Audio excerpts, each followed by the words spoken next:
2, 1, go! Welcome to The Know, I'm Meg Turney. There's been so much going on recently. CES, AGDQ, the GDCA nominees were announced, the GFA nominees were announced. Basically, the world of video games and tech has become a big bowl of alphabet soup. But fear not, I'm here to break it all down for you into manageable, chewable little chunks and give you even more in today's news roundup, all with purple hands.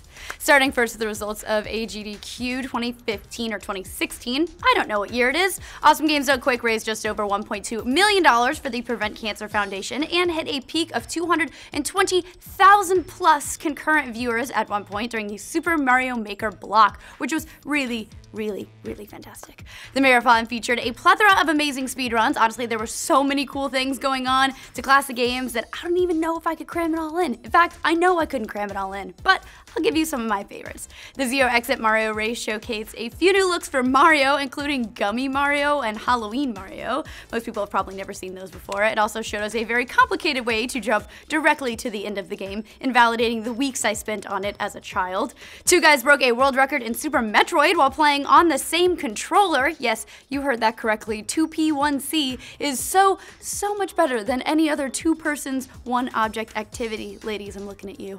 Sweet Num and Oats and Goats, both great names, made magic happen while splitting inputs amongst themselves, beating Super Metroid in 52 minutes and 1 second. Well done, fellas. Of course, it wouldn't be a Games Done Quick event without somebody breaking out the blindfolds. This time around, it was two amazing gamers, Sinister1 and Zallard1, who raced through Mike Tyson's Punch-Out without the aid of any visuals and took down Tyson with times of 25 minutes and 27 seconds and 26 minutes and 43 seconds. I won't tell you which gamer won, but I will link to the amazing Games Done Quick YouTube channel where you can check out that run and many more. There are some later in the week runs they haven't posted yet, so if you're looking for a particular title, like maybe a link to the past, it's not there just yet. Do check back later in the week. They did also announce that Summer Games Done Quick, the warmer weather counterpart to AGDQ, will take place this year from July 3rd through the 9th in Minneapolis, Minnesota. From a series of gaming triumphs to what could be one of the very last Donkey Kong World Records in existence, Wes Copeland snatched the Donkey Kong World Record not by going fast, but by scoring big, racking up 1.19 million points last week, making him the Chimp Champ. Sorry, I couldn't resist. But what makes Copeland's record even more impressive is that, being an older game, Donkey Kong has what's known as a kill screen, past which players cannot progress. This gives the game a cap to its high scores. Dedicated DK fans have calculated that the theoretical max score a player could possibly hope to get is 1,265,000 points. Now that's if RNG, or basically random factors, are always on your side, which they never are. The highest score ever attained on any version of Donkey Kong was 1.206 million, but that's not regarded as an official DK record because it was done on an emulator.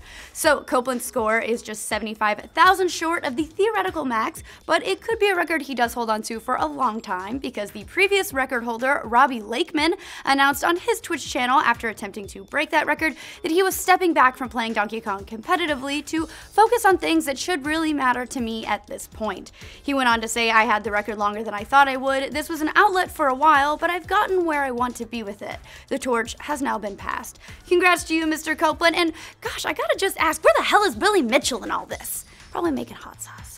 Moving right along to one of my favorite things to cover in the whole wide world, porn stats. Yes. More specifically, Pornhub released their year-end breakdown of any and everything you could ever want to know about their user base, where they come from, what they search for, when they search for it, and how long they're searching before their big finish.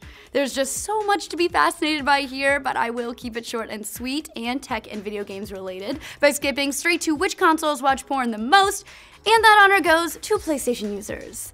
Of the overall console traffic the service receives, 46.9% is from PlayStation consoles, while Xbox makes up 37.9%, and then things get interesting. Yes, Sony users whack it more is a fun headline, sure. But what's really interesting, at least to me, is that 8.9% of the traffic comes from Wiis. Have you ever tried to type anything on a Wii? It is such a pain in the ass. And 1.3% from Nintendo 3DS. Really?